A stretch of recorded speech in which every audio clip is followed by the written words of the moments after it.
alikuwa na bifu na mzee. Mzazi alinipa kula, sikuweza kuihoji haki, bila tia nikashiriki ugomvi wa wazazi. Ndipo nilipojua chuki, nikajua maana ya mipaka ya Marekani na Urusi. Sikujua kuongea, nikapewa lugha ya matusi na kabila la Kihutu ili nimtukane Mtutsi. Tunaanza na table of content. Kisha hasira, kisha bifu, nikafichwa ustaarabu, nikafichwa haya, nikapewa nguvu za miguu, nikutimiza ubaya. Tutafuta hili neno. Tutaandika yaliyo. Unajua unaweza kwenda jela miaka mingi sana. Hebu kwa direct basi. Kiweka pembeni falsafa zako. Tunahitaji tuambie ukweli. Why ndio kufanya hivyo? Kwa nini?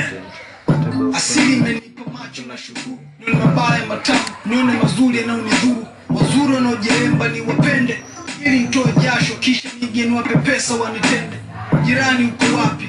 Siku hizi hatuchezi pamoja, hatupigi soga, tunawekeana mageti. Hakuna kuombana chumvi, kwa kuwa kuna fence ukuta mkubwa na vizuizi. Tunafuga vikosi vingi vya kininja, na majeshi na walinzi kujilinda.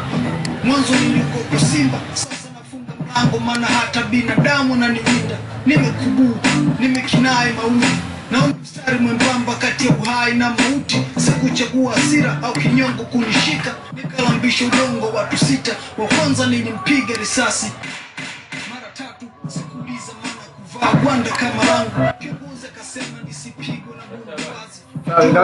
Wakati vita simba 4 na 5 waniletea ushenzi. Cheki kilikuwa kidogo wakati tulikuwa wengi, ili wasije kufukua maiti. Nikamwoa 6, alikuwa shahidi.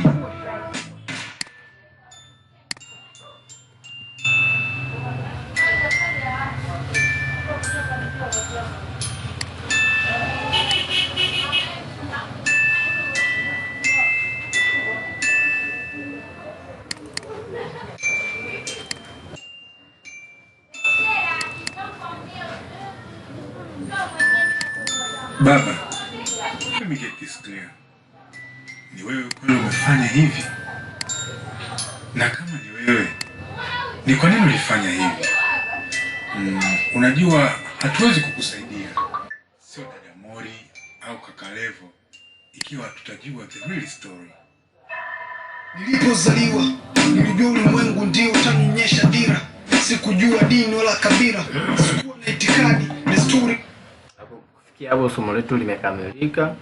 Tunaona kuna table of content yaliyomo, lakini pia tunaona tuna hii cover book tumeiweka. Sawa kabisa sana, naambie.